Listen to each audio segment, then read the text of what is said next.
We were talking about you'd finished the pilot for Hogan's Heroes and it went off to New York. Well, we hadn't finished it. The first 3 days of shooting was sent overnight to New York, and Philip Morris and General Foods evidently cabled back to CBS. They want to buy it for the first season. And well, we were all happy. We hadn't even done the finale. And then we were on the set, I guess, day after we got this news.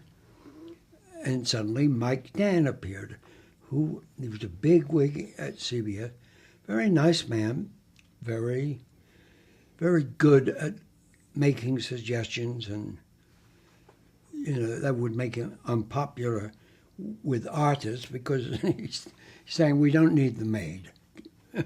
And if you play the maid, you wouldn't like Mike Dan. But anyway, he came and we were all on the set, and he came to my dressing room with Eddie Feldman.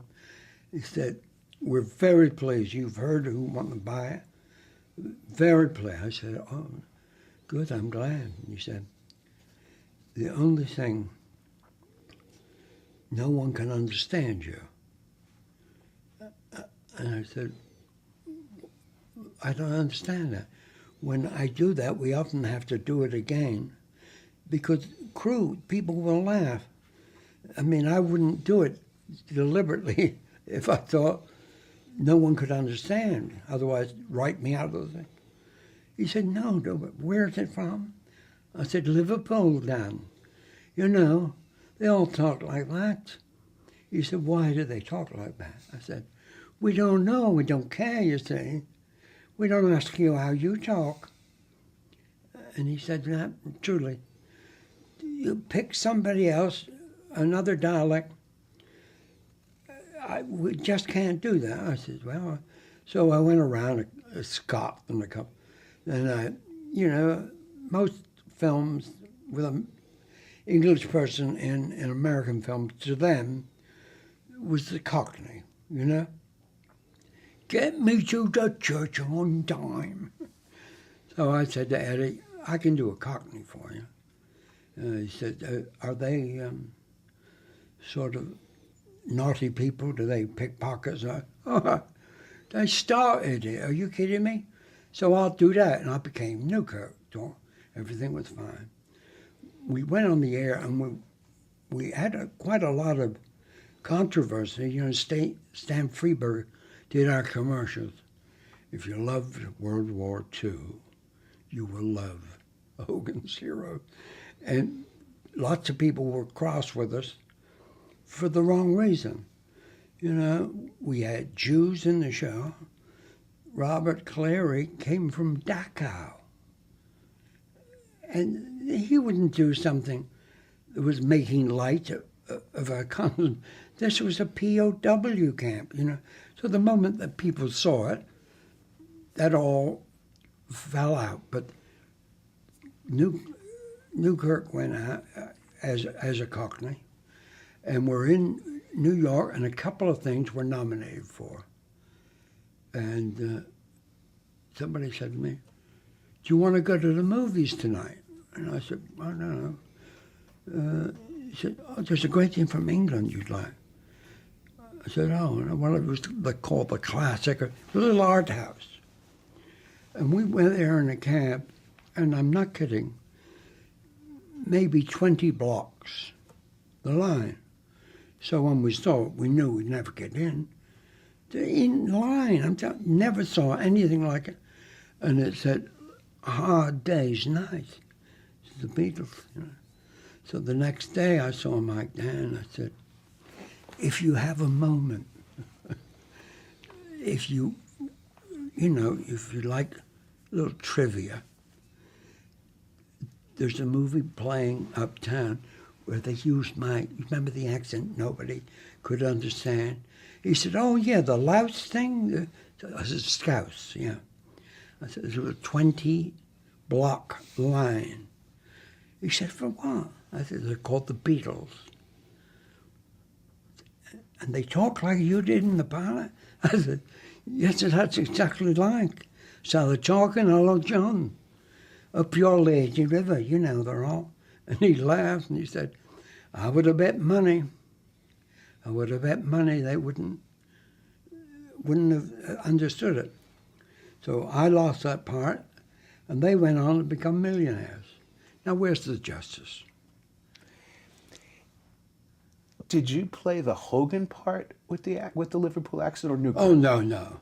What was your Hogan audition? Can you? What was your Hogan audition like? Well, that's what I spent 20 hours telling you. The most embarrassing. I played him up. Now, Karen, I know you've got lots of contacts. Would be to my embarrassment that if you played it, but you'll see if I'm trying to think of who we had. Leonid Kinski from Casablanca, he was in the pilot, but I'm trying to think of the name. Carter was Larry Hovis, he was added. LeBeau, Banner, he played Schultz. So I can't, it was so bad I can't even do it now. Instinctively, I cannot hear the noise. I'm not pretending to be. If you've got a piece of me, please, I'll sign a waiver that you can show it. It's not. I've told you I'm ashamed. Right away, I cannot get. You know how Phil Silvers would always say such outrageously unabashed flattery. He said, "You never told me, sir. We'll be dancing in the no walk." He could make any moment very special, That's what I tried to do. I ended up with the role of Newkirk. If someone's never seen Hogan's Heroes, would you describe the show, and how would you describe the character of Newkirk? I do remember, we met a couple of people who played me in France or Italy. It's usually, they're all the same sort of actors, but we had a German TV guy come and was very upset about Hogan's. Didn't want that, wanted, I think, what was it, McHale's Navy, or, he did not like Hogan. So we asked him why he came. I said, why would you not want it? It's a fun show. He said, why? You make us look like buffoons. Do you realize we almost conquered the word? I said, that key word is almost. If we take almost out, we'd all be doing this interview in German. But we're not, So you got to lighten up.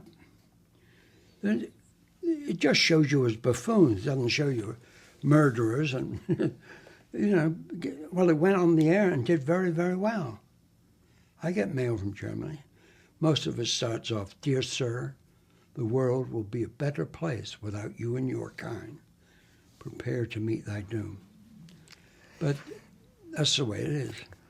What was the response to the show once it started airing? Was it an immediate turnaround? Well, no. I'd say we ran into trouble. And not because of us. We were, there are certain people, certain pressure groups that try to demand everything be made like the same pablum. You know what I'm saying? So we had a great response with Hogan. You could play that tune, and anywhere we went, if the band struck up, da-da, all kinds of noise, truly. But the people who were making a fuss, glorifying the Nazis, you cannot look at John Banner and think that's glorification. I can show you, Lisa, what was her name? the famous woman director who directed Hitler's Reichstag ceremony. I can't think of her name. Reichenstadt. Pardon? At least Reichenstadt. Thank you, Karen. Smith. But she, she glorified Nazis. Banner was the sweet Dummkopf, just a twerp. So we never did. Even Colonel Klink is a clown. See, we're make-believe. You never saw anybody killed on Hogan's. You never saw any violence. You never saw anyone shot. In fact, I don't think I saw anybody for 7 years. I was so lonely. One of the things that I learned reading about Hogan's was that this was a rare television show that you guys actually spent time rehearsing before you shot. Yeah. Why don't you walk us through a production week of Hogan's? Well, we would have a reading on Friday of a new script. Anything major that, if it was, I cooked a cake, and say, no, LeBeau cooks. I don't, whatever, those sort of things. And then we would put it on its feet on Monday. Come in. Not hard to learn. Are we at war yet? I noticed a message come from the front. The first thing you get on the Monday, we'd say getting it on its feet. We'd have scripts in our hand, but we'd walk through and they'd block the cameras. Now, if you saw something in a scene that you could make a little better, you could try it. And they wouldn't shut you down. But I remember with Bob, I was going to save a girl on a location shot, go into this mill and save a girl, and they think maybe the Nazis are there waiting. Well, when the rewrite came out, Bob had been given the job of saving the girl. LeBeau and I was sitting on the hill, and I wasn't too happy about that because, I had a nice scene with a girl and rescuing, But that's how, he has the lead, so you have to accept those things. So he stood up and said, I'm going to go and see if she's there. If I'm not back in 5 minutes, get out of here. He gives us a little mock salute. He starts to walk towards the farmhouse. And we didn't have anything to say. But I looked at LeBeau and said, "Oh, to our head is moral fiber." And they left, it's in the show. I mean, it's the best line I've ever done. Oh, to our head is moral fiber. I was really quite furious at him that he'd taken the part, but LeBeau, he said, "Oh, yeah, brave colonel, the brave colonel." The fact that Eddie Feldman let that in was what the magic was in Hogan's, that we could all contribute. You could, John Banner would just say, when he's talking to me, could I sleep? Say, let's try it. Say, "I want to tell you, Colonel, that none of the people," somebody says something, you go back to John, and it's funny. Not always, but it'll be funny. Did Bob come up with a lot of material since he was a quick wit? Bob would, like the American wisecrack. So that was his. We all did character stuff, more or less. I remember we had a chimpanzee once, and we didn't know how to dress him. So whoever in wardrobe decided to copy LeBeau's little jacket and pants, and I come in with him, and he looks like a little LeBeau, you know. And they all go, ah. He had escaped from the zoo. And LeBeau said, what did you do?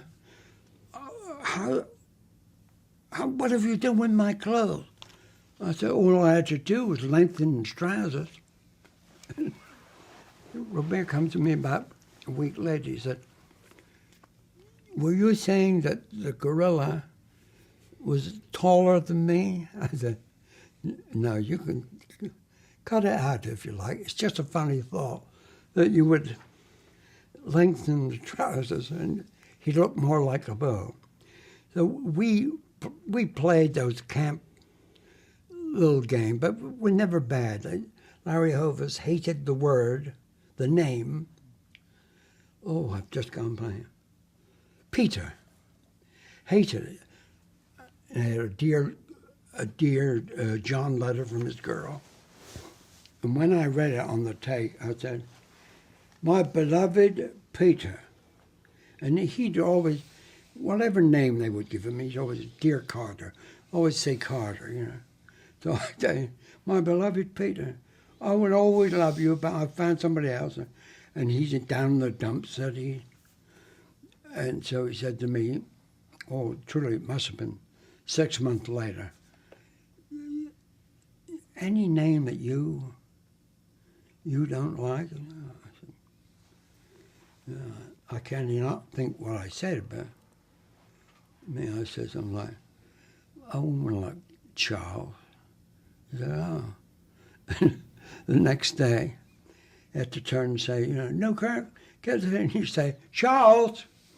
No, whatever, I can't think of the name. It wasn't Charles, but I was that from then on. Those were the games, you know. Now, what we heard is that you and he were the big pranksters and that you spent a lot of time on the set pulling games and gags. Yeah, we always did. We all go to the commissary and we'd see, actresses that we knew in the series. Sally Kellerman. We called the busboy over and give him our ketchup.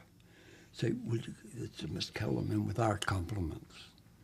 And they say, oh yeah. They go over and put it in your chair. Look. We'd wave. We were always doing crazy things, The best actor in the show was Ivan Dixon. Nothing But a Man, and he's Raising the Sun, a wonderful actor. And he always was concerned about whether he'd just gotten, sort of easy in the role and not gearing it. And he said, would we ever let him know if we thought he wasn't on the market? And we both said, yeah, we will. And he said, how will I know? So Larry said, well, I like it, or Newkirk will look at it. We'll go, and you speak, ask to do it again. He said, what's that again? I said, well, we'll be talking. We'll say, you know what, control the things you got to do. He said, it's the wink. I said, yeah. All right. So we go to do a scene, and it could be a week later. He said, I'll go and set up the radio tower, okay? And he said, Newkirk? And I said, just Finch? He would say, can I do that scene again? Because I gave him a wink, And he said, well, it looked all right with us, but okay. And sometimes we'd get him to do it 2 or 3 times. And then he came and said, what? What was it? I don't know what it was, but it's like you weren't there. And he was always so sincere. He'd say, thank you so much. Now, there's no doubt about it. The best actor out of all of us. But, a little insecurities. So ours was always the tiny wink. Let me just back up for a second. How would you describe Newkirk? his character, who he was? The Artful Dodger. You know, always talking about his mum. Always, he'd steal little things. Always flirting. He's the sort of guy that would make you quite confident that he's going to do his best, although he doesn't usually turn out to do it. But can you do that, Newkirk? Right, sir. Don't worry. Good as gold. Comes back. Where's the guard, I asked you?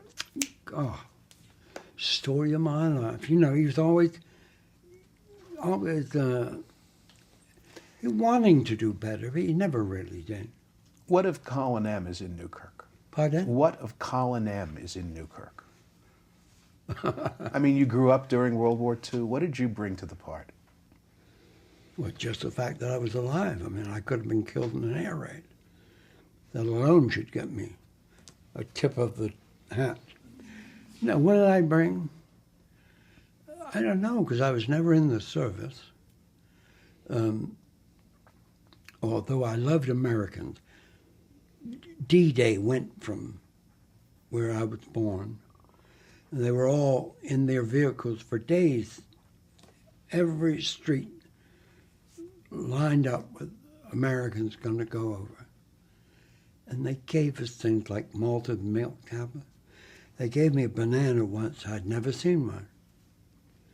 And I just looked at it, and I took it to my mom. I said, look. And she said, oh, a banana. I said, yeah. And she said, you know how to do it? And she went.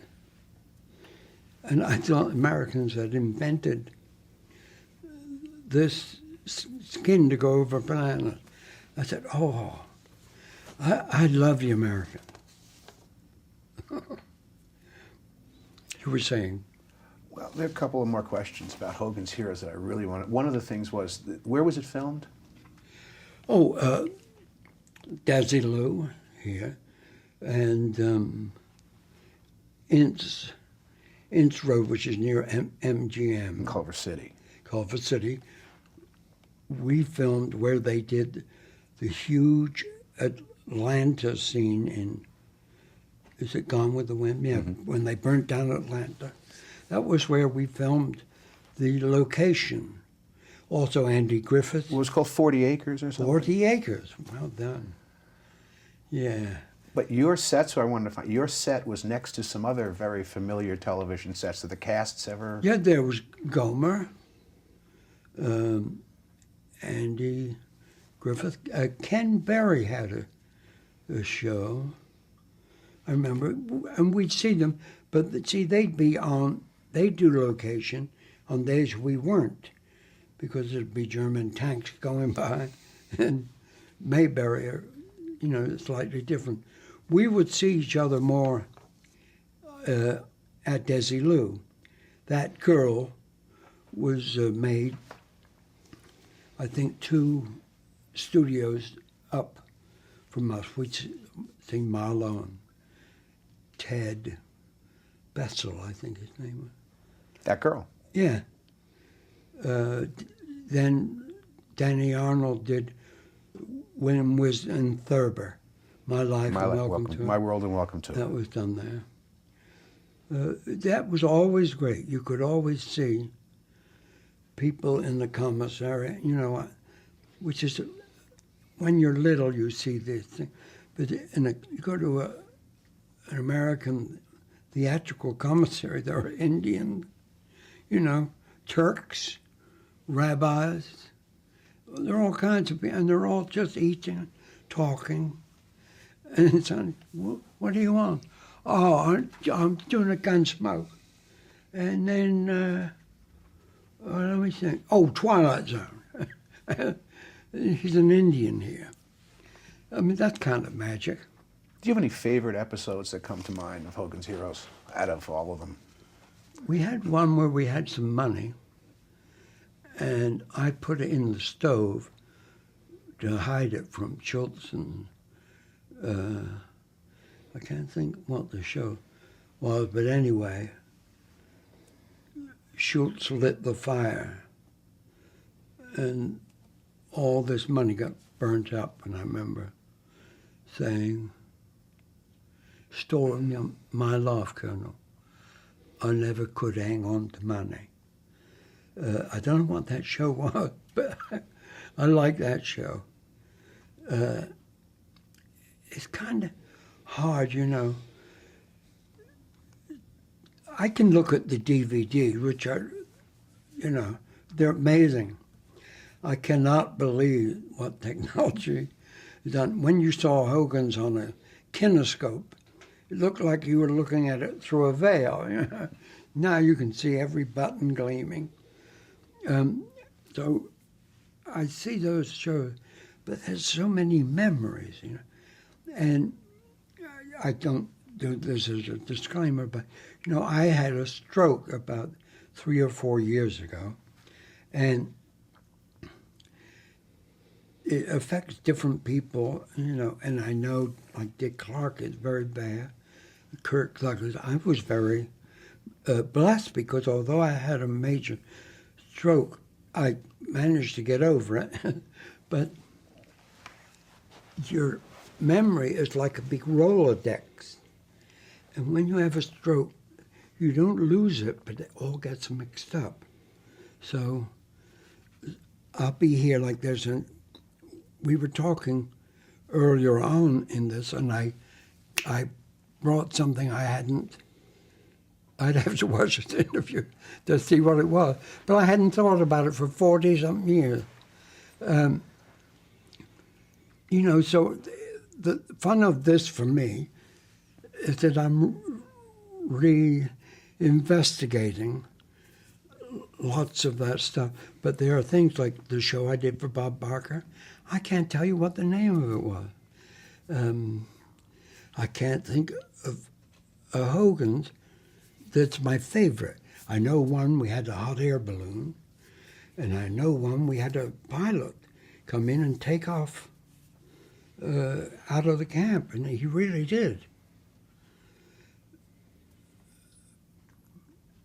I don't know what the title was. One of the things about the DVD is there's a piece of tape of you on Bob Crane's radio show. Yeah, I used to do things for him. Did you guys, off camera, were you friends before? Did you know him before the show? What was your relationship with him? No, I didn't know him before the show. But no, he was fine. He was a drummer. And if you know drummers, they just get into a thing where they'll play drums.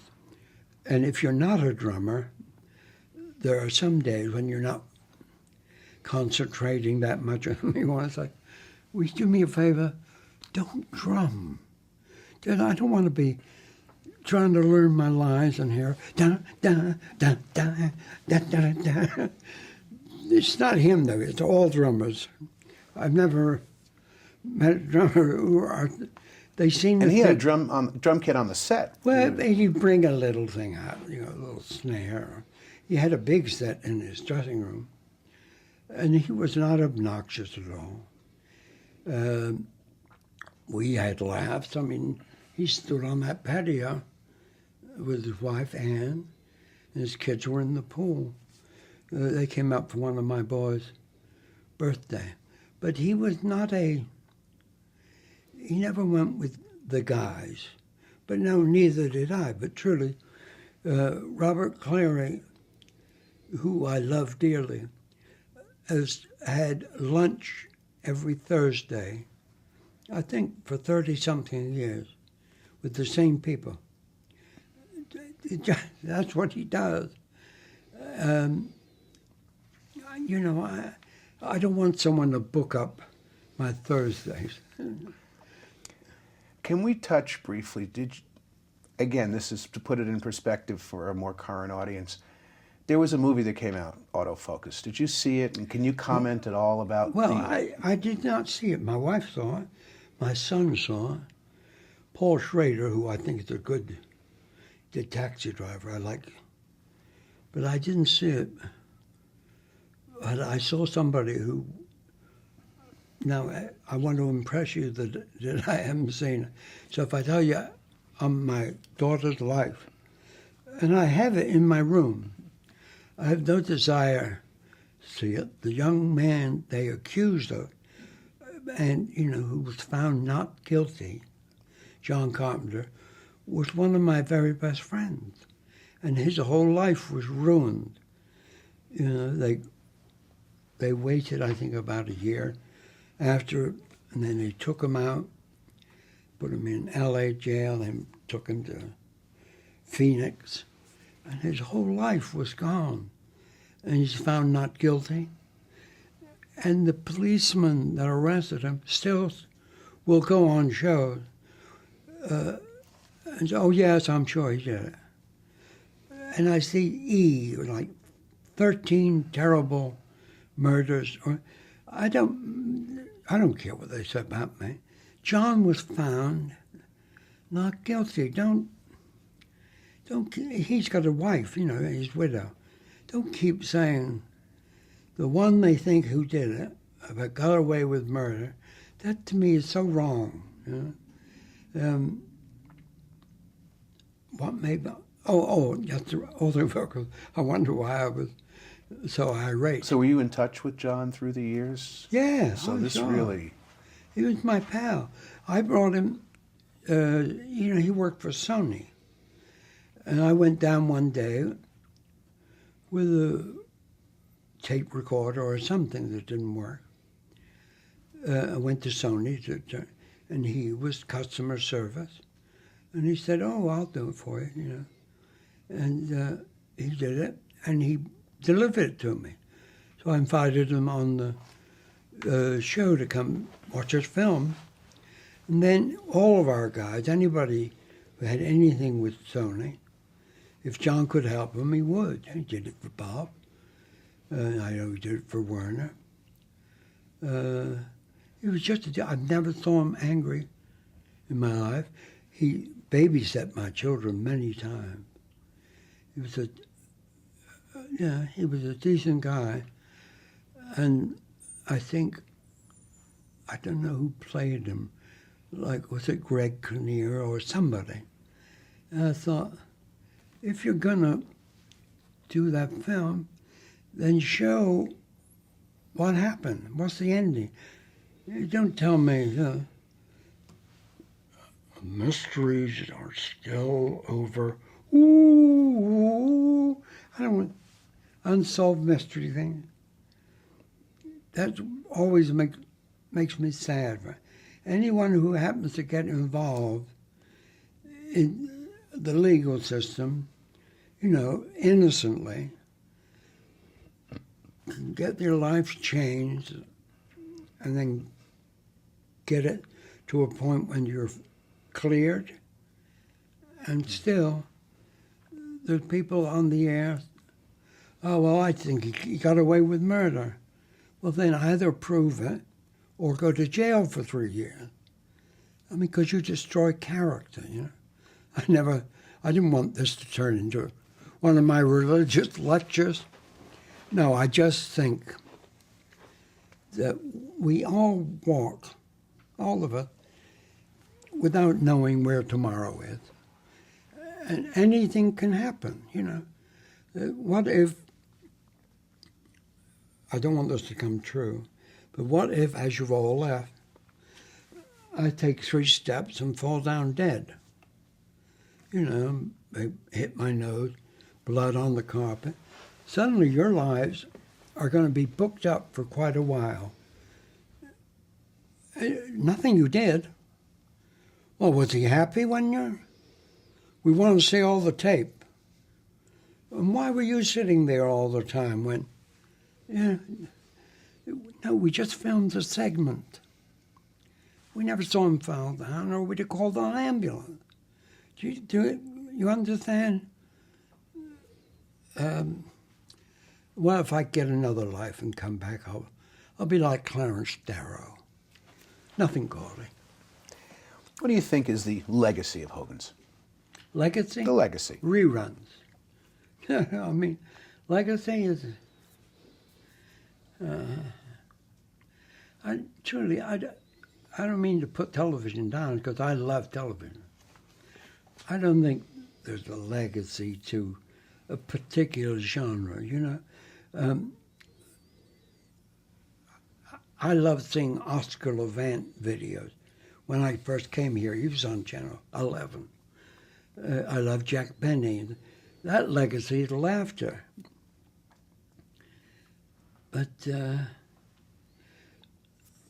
see, I hope I'm not running Hogan's down because I don't intend to. I mean, I was very proud to do it. And if the legacy said if it was clean entertainment, it was nonviolent entertainment, and the better things always came out. You know, we behaved decently, or we stopped some injustice. But I mean, just that's all I can think about what it is. Let's talk about some of the guest starring roles you did in other television. You moved back from a scripted series to sketch comedy, and we're on Laugh-In. How'd that come about? Yeah, I love Laugh-In. Larry Hovis was on that. Dick Martin was a friend of mine, and Dick Martin was Martin and Rowan Martin. And he suggested, I think Larry suggested to Dick that maybe I might be good for Laugh-In, you know, and Dick asked me if I wanted to come over and try. I did the Bird Calls, and Dan Rowan and George Slaughter, they agreed, and I was on Laugh-In. I love that. What do you remember most? Any particular sketches come to mind? Or? I remember doing a sketch with John Wayne where I had to be up a stepladder for something, like changing some bulb. He came in with Dan, Dick, and was talking to them. And I had just gotten down the stepladder and the phone rang. And I went back up the stepladder and touched John Wayne on the shoulder. I said, "It's Hefner, it's for you." And he was great, you know. He just smiled, walked off. I mean, those little things. Bobby Darin, I remember, I got thrown out of my dressing room. He was going to come and shoot a special. And he came and found me, you know, on the set. He said, "I'm sorry they took all your stuff out and put my stuff in." I said, "You're only saying that because as we talk, all my stuff is being moved back, isn't it?" He said, "No." I said, "Well, that's show business." But Bobby Darin, I remember on KCOP, Muhammad Ali going to fight Archie Moore. He would say, "More in 4, more in 4." I loved Archie Moore. I loved Ali, but I said, "You're never going to take him out in 4. You know? And he came on, he's yelling, shouting, "You English boys," and so on. You've never seen anything like that. The show ended. We were at the desk getting some stuff. I looked up, and he had walked back in. And he said, "You didn't think any of that stuff I said was real, did you?" I said, No. I said, "Well, I'm just fun." And then he walked off. So this guy could be the champion of the world one day. He was very, very sweet. And he did get more than 4. God, I was furious. What do you remember about the regulars on Laugh-In? Those characters. Oh, Judy Carn, I love. Goldie Hawn, beautiful. Henry Gibson, wonderful, wonderful. Lily Tomlin, oh, magic. Dennis Allen, Alan Seuss. It's like a test, isn't it? Do you remember any particular stories involving them or funny things from the taping with the regular cast? No. Oh, I know that Steve and Edie Gourmet, Steve Lawrence, Edie Gourmet were guests. And I had a Groucho sketch, which I used to love to do Groucho. And Steve Lawrence came and said, "I love doing Groucho." I said, well, why don't we both do the same sketch, but two of us? And he said, why would there be two? And I said, with Groucho, why not? Why wouldn't there be two? He never explained. So we did the whole thing. Yeah, whatever the sketch was. My contact will solicit you in the morning. My solicitor will contact you in the morning. Most ridiculous thing I ever heard. We did it, and we went through a wall as Groucho. Boom. And we did. I was shopping a couple of months later down the food giant in Beverly Hills. Always shopped late evening. And then about 10 o'clock. And I'm just strolling along, putting stuff in. Along comes the lady, who turned out later to be Erin Fleming. O'Brien. Erin Fleming. Fleming. And alongside of her was Groucho. He had a cigar in his hand. He came up and he said, you know, a lot of my checks are going to your house. And I said, well, you certainly could have fooled me. And he laughed. And he walked. I'd met him before. I met him Charlotte Letter's house, New Year's Eve party. And he left the party at 11:59. I said, where are you going? He said, what the hell do you think's going to be going on here? And it's true. You never knew who was there. Streamers, everybody, yay! And he was on his way home. I loved him. I thought he was funny. Did you ever have any run-ins with the censors when you were doing Laugh-In? That you remember? No, we never. You know, Laugh-In was a scripted show. You're allowed to ad-lib during rehearsal, but if it didn't bump, you know, if it didn't click, it was out. It was never. Though I don't remember. I remember a wonderful show that Carl Reiner wrote on the new Dick Van Dyke, where the little girl, he had been away filming or something, and he and Hopi Lang are in their bedroom, and the little girl comes into the bedroom because she heard that her daddy's come home. But what had happened, she'd heard, then she'd fallen asleep. And this was like 2 a.m. The lights are down, and Dick and Hope are very gently, obviously making love. And the little girl came in, and just a chink of light. And you hear Dick say, I'll come and see you in a second, honey. Daddy's just got home. It's okay. The little girl goes out. At the end, just a tag. And next day, he obviously had told me and Cheetah about it. We're in the study. And he said, he's going to come in here, and I don't want to be awkward for her. If you can help or do anything. And a great little girl. We sat there, and he came in, and just a couple of lines, and I said, hey, what time did Dad get home? And she said, oh, it was dark. It was very dark. And I said, oh, did you get a big kiss?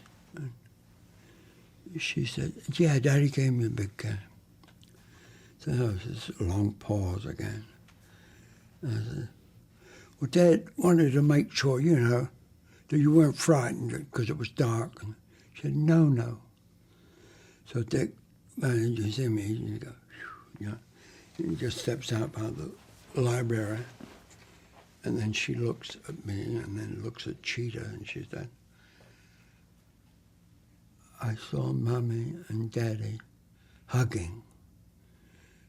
And I said, oh, well, that's nice. She said, no, they sure look funny. That was the end. You know?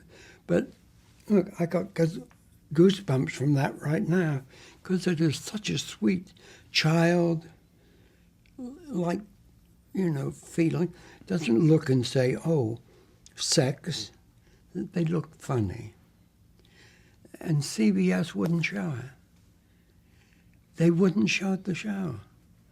I said, well, we should go on strike. I mean, No, because it's his Dick Van Dyke and Carl's show. But I said, if you can't show this show, nothing I'll ever make for you is ever going to make you happy. Because I thought it was such a delicate little moment, Do you think I'll ever play the piano again? Can you remind us, what was the premise of that new Dick Van Dyke show, and what was your character? I wasn't Rachel Right. I was like Bob Crane. I mean, I was in, you never saw it, but I was in a show with a group of, soldiers. We were flying or whatever we were doing. I never saw anybody in the show. It's always like I'm rehearsing. Or, oh, you're playing this, I remember the only one line that ever occurred about the show. He said, oh, are you doing that scene where there's a bathtub scene? And I say, yeah. And he said, and some sexy-looking Italian actress is in there, and you pull the curtain back. And I said, if I pulled the curtain back on an Italian, with my luck, it would be Anthony Quinn. And we went bump to a commercial. And why did I tell you that? Sorry. I was going for what was the part you played on that new Dick Van Dyke show? I'm what sorry. was the character? Well, I did explain it, didn't I? But I remember... Was he a next-door neighbor, or...? Yeah, I was a next-door neighbor. I was the Jerry Parrish of... People, it's called pipe laying. Truly. What was the difference between the atmosphere on that show and on the original Dick Van Dyke show, since you did both? Yeah. Well, one, they had magic, all of them. And here they had all the ingredients. Dick, I hope he was wonderful. But they had him in Phoenix or somewhere where, and I don't know because Carl is a very good writer, but I'm saying I don't think the public really cared what Dick or Mary Tyler Moore did. I mean, I'm not explaining it well, but the first show, they were rock solid. A family that you could live next door to. And this new Dick Van Dyke, you'd be very, very fortunate to live next door to him. You don't open your door and say, oh, could I have one of those oranges? Oh, Dick Van Dyke, you don't, that doesn't happen. But I truly don't want Carl or Dick or anybody to see, this thing. I have nothing but admiration. I'm not putting them down because I could never even do what Dick Van Dyke does when he just starts a scene, let alone what he's finished with. Now, it's been said that you were, at the time, the single best game show player in television. Oh, well, How did that come around? No, it was a match game, and it happens to be, I love that show, Fanny Flagg, Betty White. But that show happens, I could often think in the general area of what the person is. I mean, if she's very bright and sharp, or if she's like my mom, even though she's dressed up nicely, I see the hands go a little, and I know she's nervous. And if I can do a joke before she's called on to answer, I sometimes have a clear view of, what it could be. And I always would go with my instincts. Never would parse, I would look and I'd say,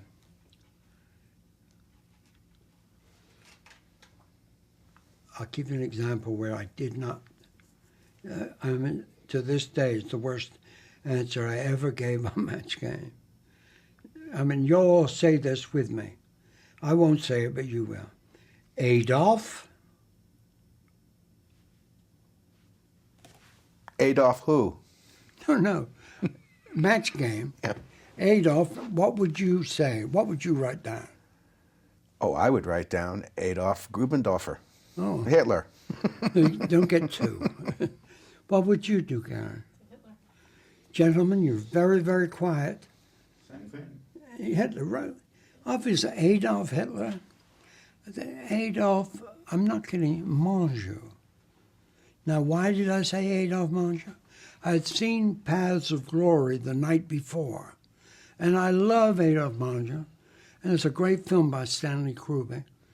But this woman said, Hitler, she knows she's got $5,000 because I can match people they never ever dream will be matched, you know? And she, Richard Adolf, I said, Monsieur. And I see what you got. You said Hitler. Truly, I should be beaten. You cannot. You don't say a meat tenderizer. It's Hitler, right? I'm trying to. It never came into my mind, and I thought now is the time for me to retire, because if I'm missing clues like Adolf Hitler, I'm all washed up. How did you get on Match Game in the first place? How'd that happen? I auditioned. I had done Password, and I had won their Celebrity Password, and I won Was some it a money big championship you won? Yeah. I've got some awards. I played with Carol Burnett, Hal Linden, and we all played for charities. And I had a charity in the Valley, the West Valley Center for Educational Therapy. And that's for children that have dyslexic problems, you know. They see things backwards. And in the old days, teachers would get cross and think they're not paying attention or they're doing it to be, naughty. And of course it's not, it's people. So they had no money for their Christmas party. So and then I said I would do it. And I loved it because I love Password. And if you're going to ask this question, the best player in the world, Betty White. You could always pass, you know. So if you say,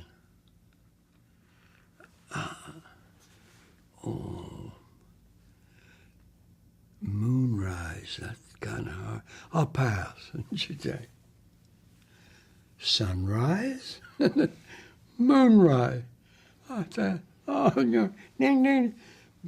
Betty White, I love her, but she's a magic Password lady, and I love Password. That's where I met Howard, and I met Ira Scotch, who then asked me to go on Match Game.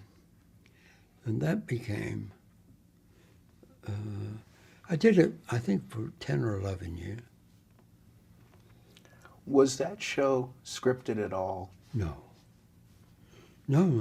I mean, not even for Gene Rayburn. No, nothing scripted.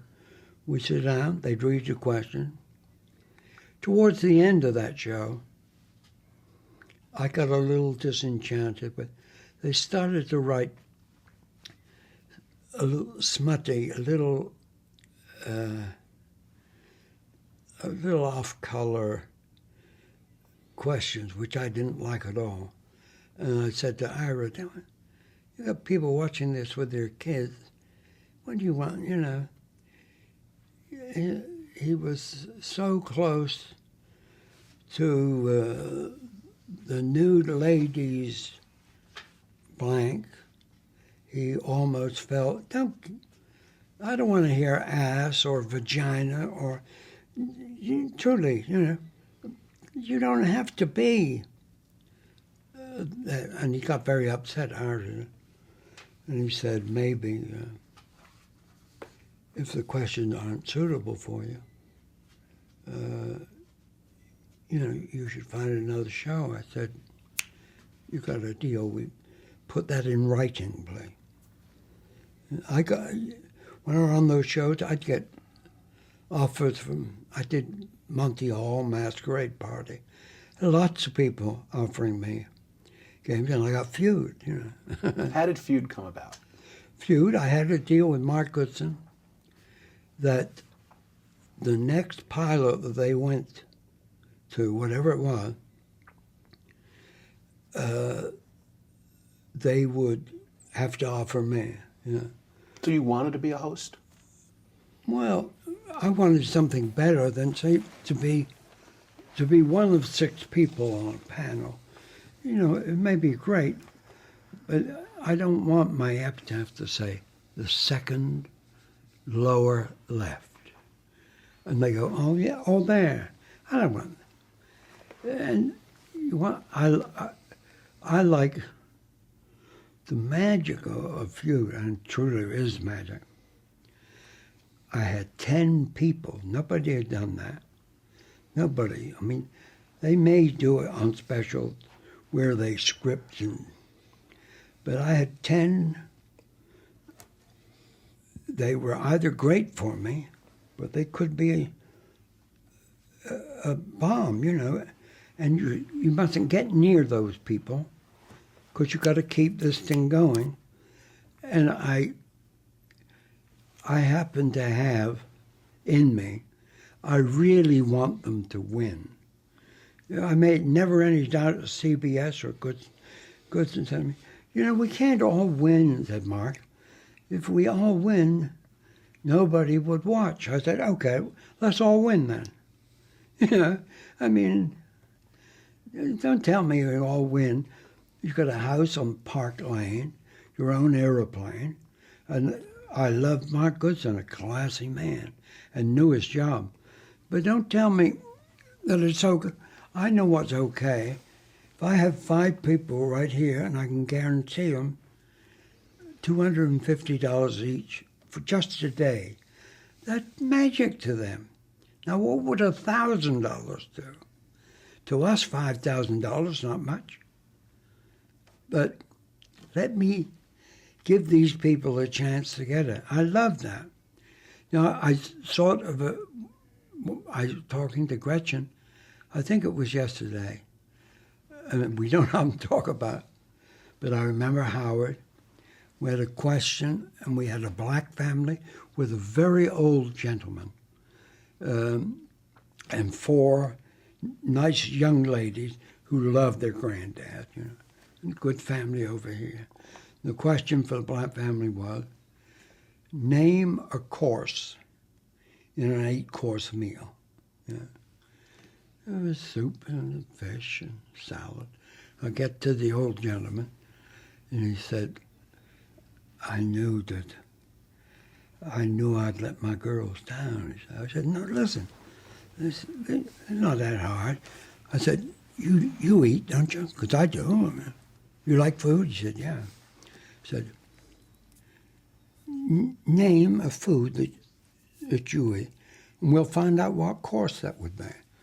He said, a steak. I said, okay. So Howard's there, and I said, well, looking for steak, main entree. I say it because there's no doubt it'll be there. I go, boom. He said, 3. The number 1 answer is 3. I said to Howard, are you out of your mind? No, he said, steak could be an appetizer. I said, well, I'll tell you what it could be to me. It could be a winning answer. And I said to him, and you get $5,000 for it, and if they don't pay you, I will. I'd like to break now for... Our survey says change